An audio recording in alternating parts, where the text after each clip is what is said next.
एबे भी आंचलिक पाणीपाग विज्ञान केन्द्र पक्षर पाणीपाग को नहीं एक बड़ खबर सामना को आसी। सूचना अनुजाई माड़ी आसुची भयंकर काल बैशाखी यही सब जिले में कर तांडव। 7 जिला को ऑरेंज वार्निंग जारी, 16 जिला को येलो अलर्ट। 4 दिन जाए राज्य में काल बैशाखी वर्षा संभावना रही। 13 जिला को ऑरेंज अलर्ट जारी करने सह कुआपथर वर्षा संभावना रही।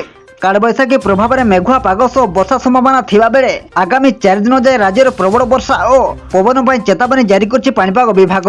तेबे आसंतु आजिर पाणीपाग विस्तृत खबर पर नजर पकाइबा, किंतु ता पूर्व वीडियो को गोटे लाइक करंतु एवं वीडियोटी को आपण मानक सांगसाथी मानक बहु मात्रा रे शेयर करंतु।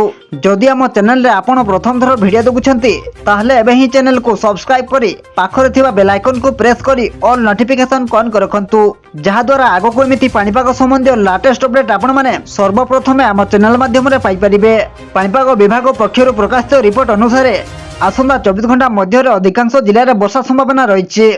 केन्दुझर, मयूरभंज, बालेश्वर, रायगड़ा, कोरापुट, मालकानगिरी और नवरंगपुर में वज्रपात सह वर्षा संभावना को नहीं ऑरेंज वार्निंग जारी करछि पाणीपाग विभाग।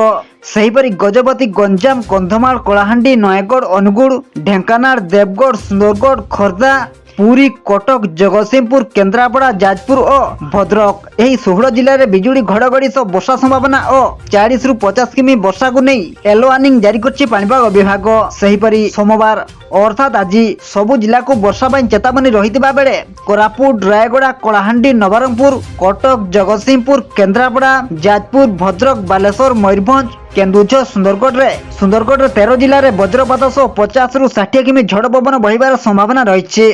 यही सब जिला को ऑरेंज वार्निंग जारी करछि पाणीपाग विभाग। मयूरभंज, केन्दुझर, बालेश्वर और रायगड़ा यही 4 जिले में कुआपथर वर्षा संभावना थिबा बेले यही जिला गुड़िक ऑरेंज वार्निंग सह सतर्कता जारी करछि पाणीपाग विभाग। सेहीपरि 6 तारिख जाए प्रबल वर्षा सह आसंता 9 तारिख जाए राज्य में वर्षा जारी रहिबो बोली पूर्वानुमान करछि पाणीपाग विभाग। आपण मानक अनुरोध एथि प्रति सतर्क रुहंतु।